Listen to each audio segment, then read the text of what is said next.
Hello everyone and welcome to episode 19 of the WCW 2000 save here on TEW9.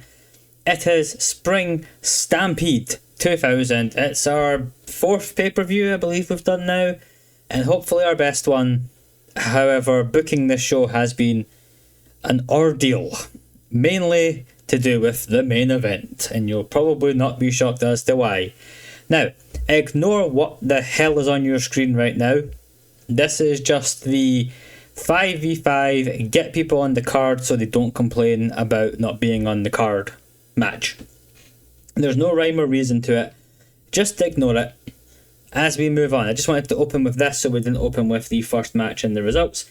But the pyro goes off, the commentary welcomes us, and in the opening match, Billy Kidman defeats Berlin in 11:21 with the shooting star press, following interference from Torrie Wilson.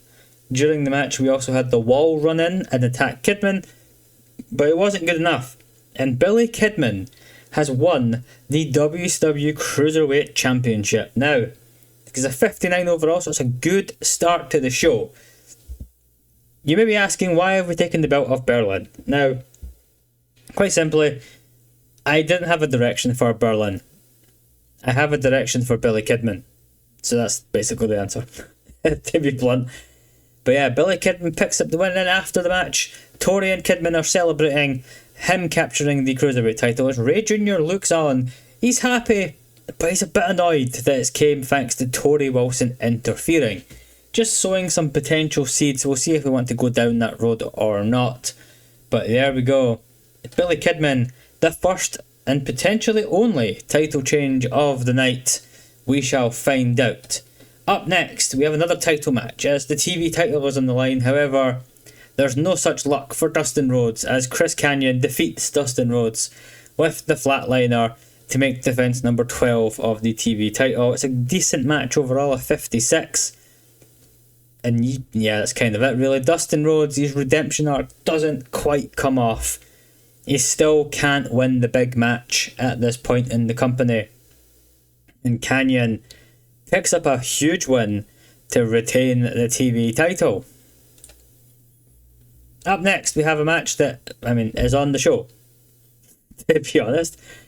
Sabu defeats Johnny the Bull and Big Vito when Sabu pins Johnny the Bull to make defense number 8 of the hardcore title. He carried the match. He was by far the best guy in the match as well. And yep, the Mamalukes tried to work together. They ended up fighting each other. Sabu took advantage. Sabu wins. 2 titles remain. 1 has changed hands. We've got a few more title matches still to go, however. And up next, it's time to lower the cage. DDP's asked by Mean Gene, why did you pick a cage match for tonight? And DDP says it's simple. He wants this to be over with, and what better way than to beat a man to a pulp in a cage? And Mean Gene just does that like, yeah, fair enough, mate. Don't blame you. And the match is pretty good. It was a little long given the audience, which is annoying, because it was only 17 minutes long. But Jeff Jarrett does defeat Diamond Dallas Page in the cage using the ropes for leverage. I just picked tainted finish. Imagine he did something more dastardly than using the ropes for leverage in a steel cage match. But Jeff Jarrett picks up a huge win over DDP. So is this going to be an omen that it's a good night for the NWO? And so far it is, because the outsiders of Kevin Nash and Scott Hall defeat the Revolution of Dean Malenko and Perry Saturn to win the WCW World Tag Titles. Our creative finish was a failure, but the match gets a 61. And yep, the outsiders have gained the tag titles. The NWO are now 2 of 2 on the card so far. There's one more match involving the NWO, which is Scott Steiner taking on Chris Benoit for the US title. Is it going to be a clean sweep for the NWO? But before that, they can't even celebrate the win because Chronic make their return with the debuting ECW champion Mike Awesome. It's with Eric Bischoff in tow, and they absolutely destroy the new tag champs. Bischoff says that this is only the beginning. Now that Law and Order is here in WCW, there's no room for these outlaws like the NWO anymore. Mike Awesome gets a great rating for his gimmick. And yes, I'll talk about Mike Awesome more after the show. But Mike Awesome is here in WCW. Chronic are back. Brian Adams has returned. And they're teaming up with Eric Bischoff to take out the NWO. Intriguing, I know. 47, I'm actually really happy with that rating. I like this. I like this a lot. That's all I'm going to say. However, in the next match, Scott Steiner defeats Chris Benoit with the Steiner recliner. And I imagine he's been cheating as well. And Scott Steiner completes this clean sweep for the NWO. They go 3 of 3 on the night. And Scott Steiner is the new United States Heavyweight Champion. A great match, a 73. This is going to do a lot better than the main event. I'm dreading the main event. But another finish that was a great finish that was a failure, which is annoying. But yeah, Scott Steiner is your new US champion. Benoit loses, but we've got plans for Benoit, and I just feel like Steiner with the US belt makes more sense with the plans. And with bringing Bischoff and Chronic and Co, this works for me, basically. Up next, just imagine this is a video. I'll cut in pre-match promos about what the belt means to them, etc. 61 overall. Now, this bloody main event. I kind of regret having main event focus turned on for the match, the show ratings, because this could tank the show. I'm expecting this main event to be sub 50. Because I had to put a lot of qualifiers into this to make someone happy. It gets a 58. I'm not going to complain. Now, there's a few things to go over here. It says Hulk Hogan drew with Sting and Sid Vicious when the referee was forced to rule a no contest when all hell broke loose. So I picked this finish. I also picked Sting to win, which it must have deleted with the sports entertainment finish, which is fine. Sid to be kept strong, Hogan to be kept strong and to dominate, because Hogan refused to lose this match even if Sid was pinned by Sting and Hogan was the most dominant guy in the match. So yeah, a 58's not bad though. Not bad at all. Hogan's the best guy. Maybe I should have given the belt to Hogan. But yeah, so in one way Sting wins, and in another way he doesn't win because all hell breaks loose. I don't really know how to get out of this situation I've put myself in. This is my mistake for putting Hogan in the main event, knowing he probably wouldn't take a loss, but I hoped that he would take a loss if Sid took the fall. By the way, I'd like to point out that Sid just didn't even try in the match and phoned in his performance in the main event. He's really grinding my gears, as Sid Vicious. Oh no. Oh, I didn't want to click next. I should. Oh no. Right, so I'm going to say this is harsh. 3 matches over 60. Come on, 59.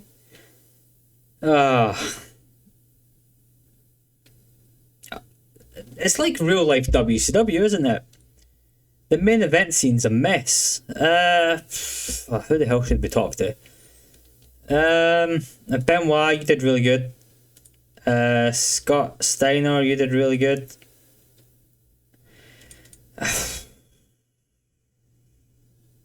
Screw it, let's just praise Hogan.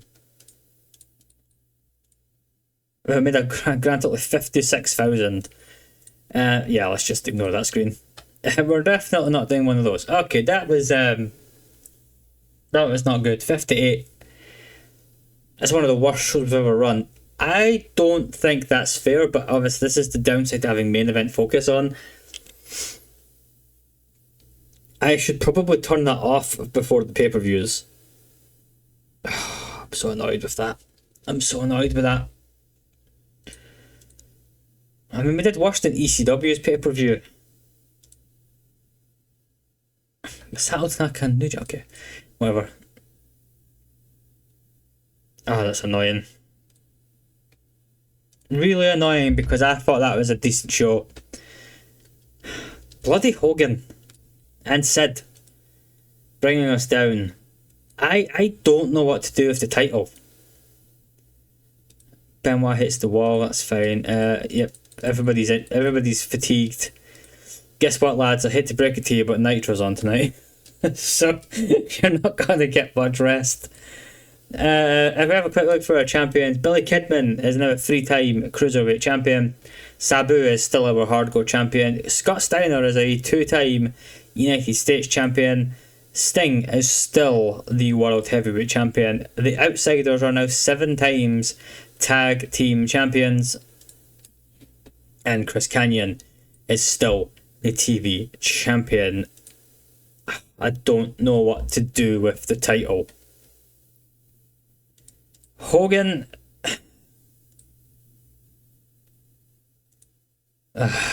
Bloody Hogan. Like, I know he's got all of this in his contract, which we've got to deal with. But I hoped he would have lost the match by not taking the fall.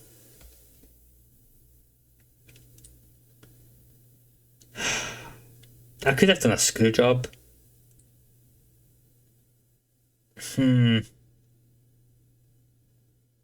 What do we do with Hulk? He's got his yeah, I did ask him, by the way. He said no. Do we... Let me know in the comments, because it's not going to happen immediately. Do we try and force Hulk to quit? Sid wants to leave. Sid has asked to leave twice. And he keeps phoning in the main events. Sting, God bless him, tries his best.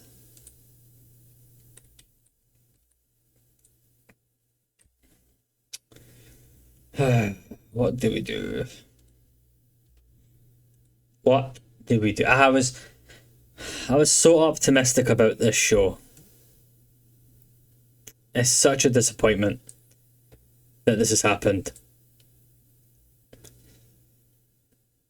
Now, to be blunt, I do have ways of making Hulk Hogan quit. Because I want to fire this man here, Brian Knobbs. I have no use for Brian Knobbs.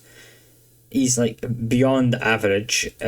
He's not popular, he's annoying, he's a drinker, he's just a pain in the arse in general. He's on not a lot of money, but he's on money, which is more than anything else. And he's good friends with Hulk Hogan. So, like,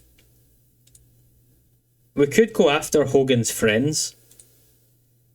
Like, Horace is leaving, so we could fire Horace, because Horace's contract is up in just under 2 months. So, like, if we wanted to fire Horace, Mike Awesome would be pissed, as would Hogan. So we might upset Mike Awesome is the only downside. Mike Awesome, by the way, is on 29,900, so it's not too bad for the month, considering what we've lost already. Like, it's not as bad this month so far. The wage bill is a lot less.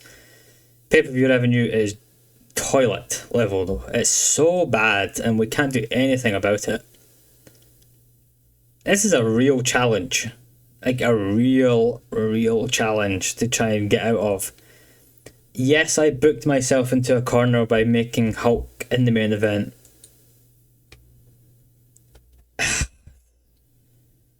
What do we do with Hulk?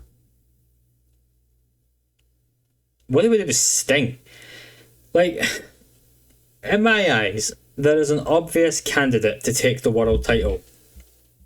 And it's this man right here who's a few above Hulk Hogan. However, Goldberg is out for another month at this point. Now, Goldberg is, like, ridiculous on a lot of things. He's pretty bad in ring, which is unfair, because Goldberg was great. Goldberg is also our figurehead. So, you know, attendance will be up, 20% more merchandise and number. Now, we can use Goldberg, by the way, in angles. And I'm thinking about doing some like return vignettes for Goldberg, just to pop a cheap rating and also to bring up the hype of him being back on the show as well. But I don't know what to do. Let me know what you think. Obviously, again, I might not get this for a little while, but I'll get to it at least. But let me know. Just to let you know, we have started the Law and Order faction here, by the way. Eric Bischoff, Chronic, and we are going to now add Mike Awesome, who has debuted since I set this up. And there we go. Bischoff and his henchmen, effectively 3 big units to kick ass, take names, and destroy everyone in their sights.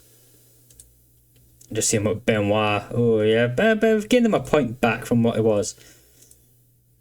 Yeah, I'm a bit bummed after that pay-per-view. And we've built, if nothing else, we've built Scott Steiner. Maybe Scott Steiner should be the champion. I don't know. Slamboree's in 20 days. Slamboree's only 3 weeks away, by the way, so we've got to turn this around quick and figure out what to do for Slamboree. I have no challengers in mind for Sting. Currently, I have an obvious tag title match in the Outsiders versus Chronic. The problem is, I already know that Kevin Nash is not going to want to put Chronic over, so we have to play about with that one. I don't know.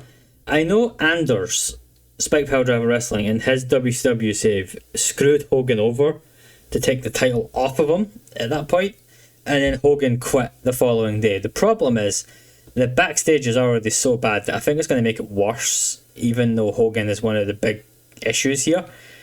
Like, Ric Flair's a real problem too, because everybody hates Ric Flair. But Ric Flair's happy.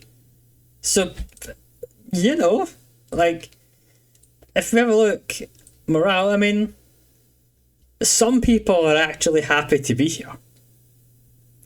Chris Benoit's one of them. Mike Awesome's been here 10 minutes. Vampiro, who I'm pretty sure is booked to lose all the time, is happy. Bam Bam's happy, even though he's in rehab. You know. DDP's irritated, I assume that's losing to Jarrett. And I've got a bunch of folk who are annoyed. Oh, I forgot this is really bad. Like, everybody's annoyed. And then we have our angry crew at the bottom here. Malenko, Mean Gene's pissed for some reason, but Malenko, Bischoff, Goldberg, Hogan, Jarrett, Saturn, Piper, Shakira. Who the hell's Shakira? Quit then! Who are you? Leave if you're that angry. I don't want you here. Sid and Sting. So half our main event is annoyed. But I don't know what I'm going to have a serious think about this, what I want to do going forward for Slamboree. And I'll be back in a few days' time with those plans, I guess. So thanks so much for watching. Sorry the show was kind of bad. Like, it's by far the worst show we've put on. I thought it was a decent little Picard. I think it's been unfairly scored, but that's the downside to main event focus, to be honest. I mean, I only got a point worse than that main event. But I think we were still free ring circus at that point. Anyway, thanks so much for watching. Drop a like, drop a subscribe, make me happy because I'm sad now. And I'll see you guys in a few days' time as we try and rebound from that mess. Thanks for watching. Goodbye.